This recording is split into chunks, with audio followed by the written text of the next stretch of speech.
त्या रात्री मी आजीच्या कुशीत पडून बराच वेळ जागीच होते. मला राहून राहून वाटत होतं, ते कोण कुठले निंबाळकर. त्या परक्या लोकात आपण जाऊन कसं राहायचं.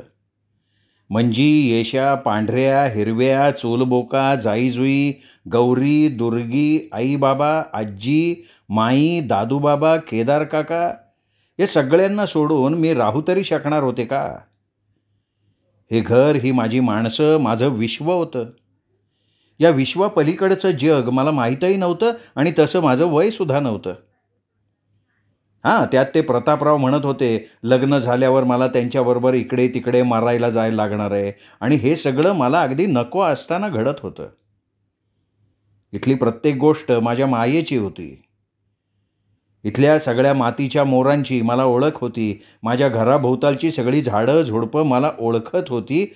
माझी त्या छान फुलबागेत रोज सकाळी ताजी उमललेली फुलं देवपूजेला काढताना मला आणि मंजीला किती मजा यायची म्हणून सांगू.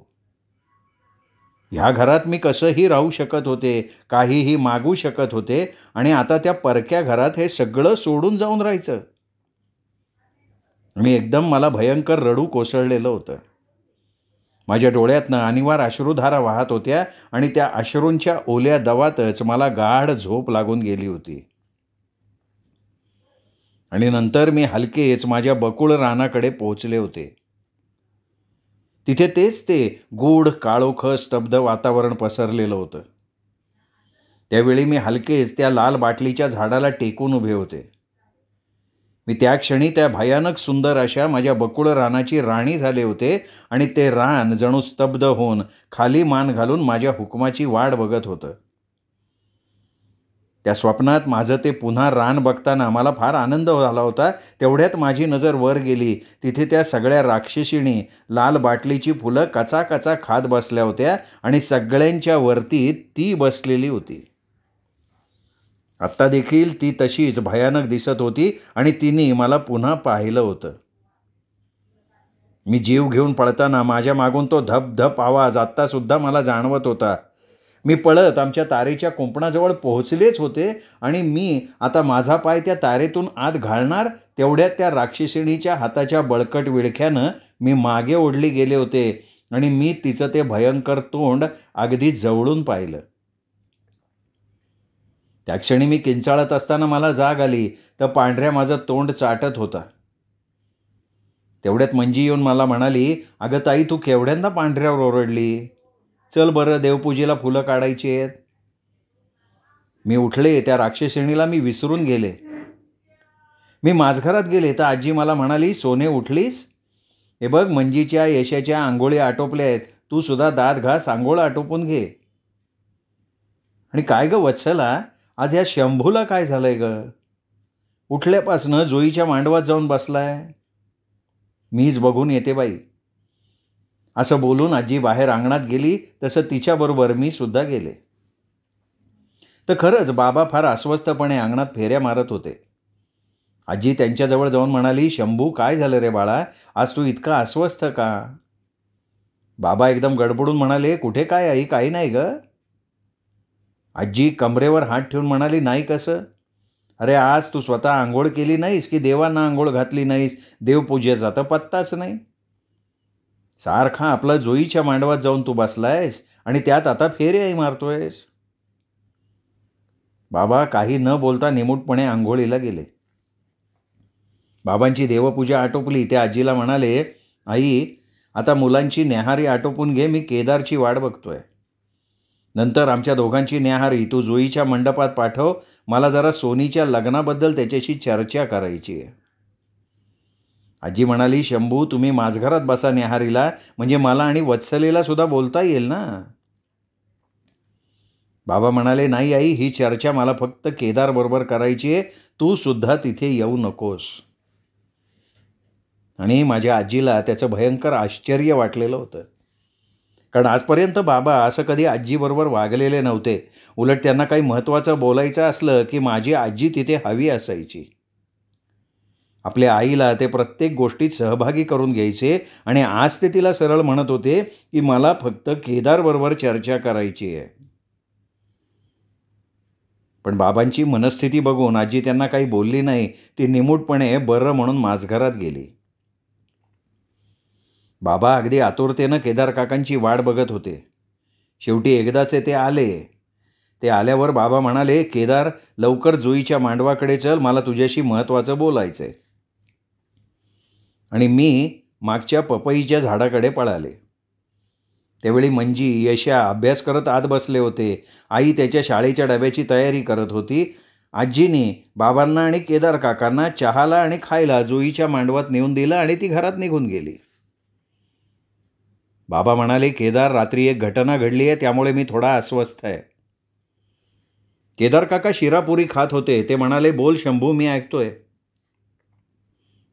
केदार, रात्री साधारण 2च्या सुमाराला मला अचानक जाग आली. तेव्हा मला जाणवलं की कोणीतरी अंगणातनं हाका मारण्याचा प्रयत्न करताय.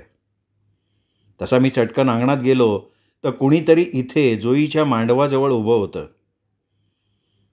केदार, मी न घाबरता जोरात म्हणालो, कोण आहे? मला आधी वाटलं ती वेडी यमी असावी, परंतु नंतर मी त्याचा चिरपरिचित सुगंध ओळखला.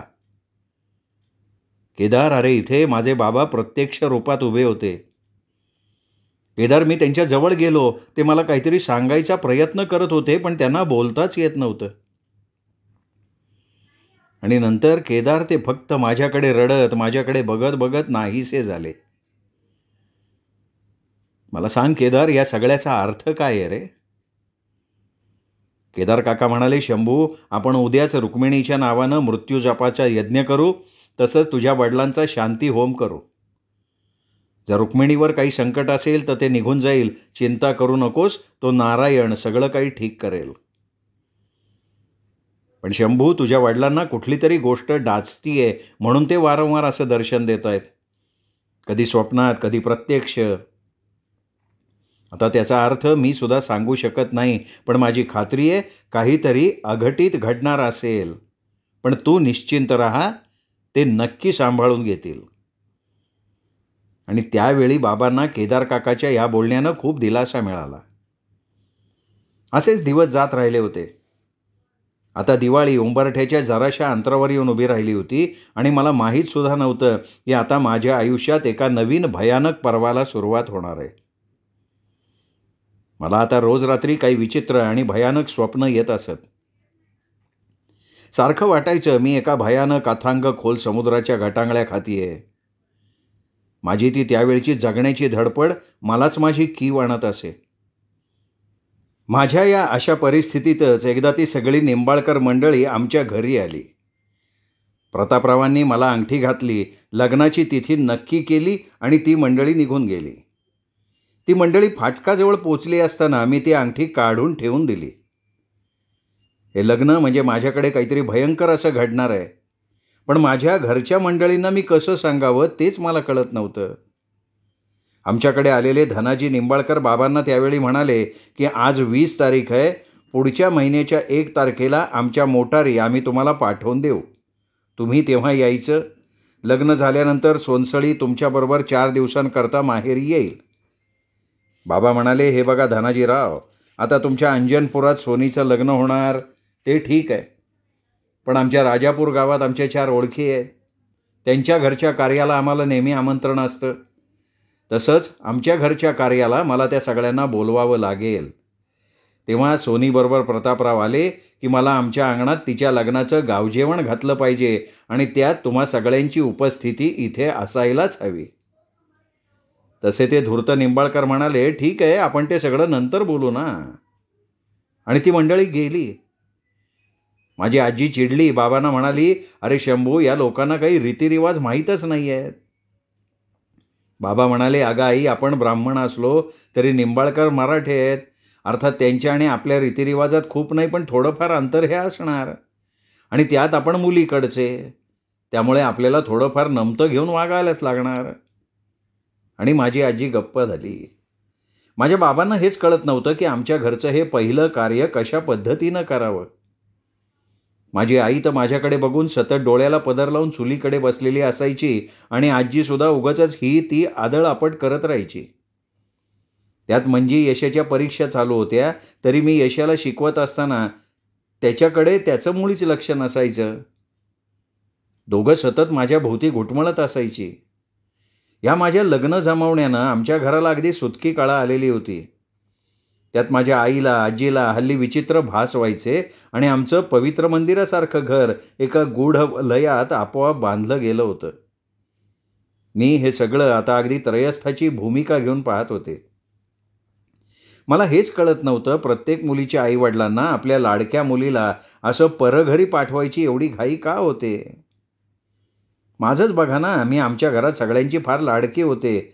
माझ्या बाबांना माझा मृत्यूयोग माहिती होता, तरी ते माझं लग्न करून मला दूर पाठवायला तयार झाले होते. का? कशासाठी? तर फक्त जनरीत म्हणून.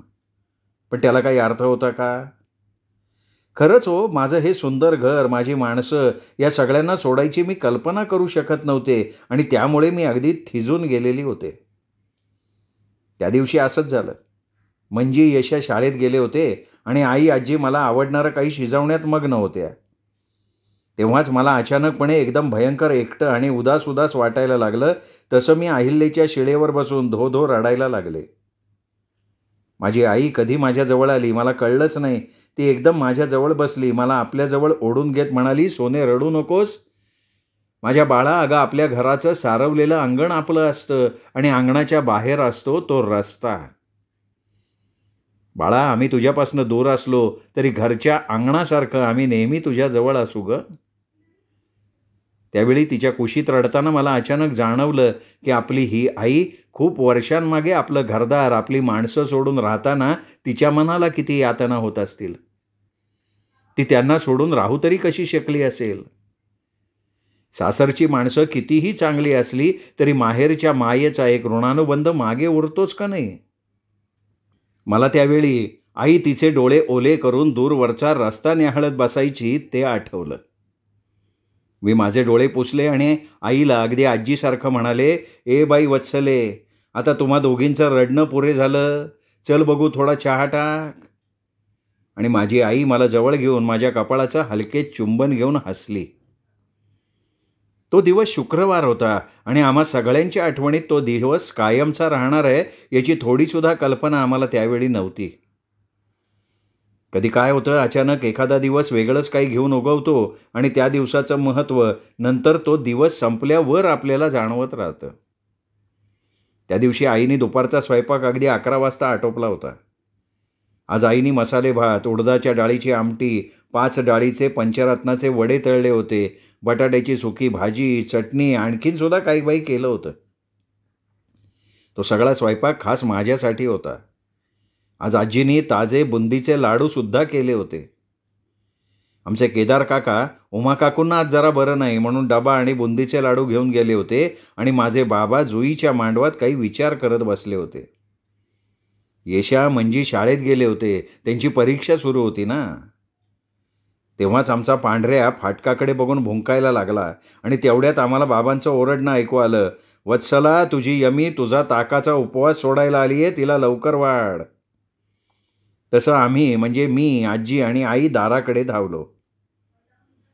ती वेडी यमी पूर्वीसारखं पांढऱ्याकडे दुर्लक्ष करून सरळ तुतीच्या झाडाकडे येऊन बदकन बसली. आजी नाकाला पदर लावत आईला म्हणाली, मेली स्मशानातून उठून आल्याप्रमाणे घाण वास सोडत आली आहे. वत्सला, तिचं लवकर आटप आणि नंतर आमची पानं घे. शंभू, चल आपण मागच्या दारी बसू.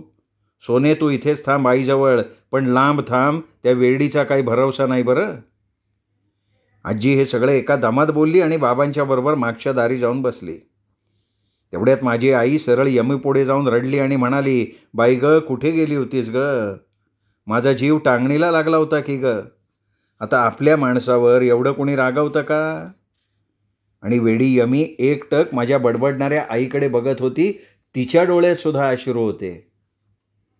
ती हलकेच आपल्या बोबड्या आवाजात पुटपुटली, तू आता रडू नकस, मग मोप तुवा रडायचा आहे. तशी आई एकदम गप्प झाली. नंतर तिला काय वाटलं कोणास ठाऊक, ती एकदम मला हाक मारून जवळ बोलवून यमीला म्हणाली, बाई ग, ही माझी मुलगी सोनी, तू हिला ओळखतेस ना? आई माझ्याकडे बघत म्हणाली, सोने, हिची माफी माग. मी आईकडे बघत नाईलाजानं मी चुकले, मला माफ कर असं म्हणाले. आमच्या आईचं हे असं आहे. आता मला इथे बोलवून त्या वेडीची क्षमा मागायला सांगायची काही गरज होती का? खरं तर माझं काही चुकलं नव्हतं, त्या वेडीचं चुकलं होतं. पण आमच्या आईला हे सांगणार कोण?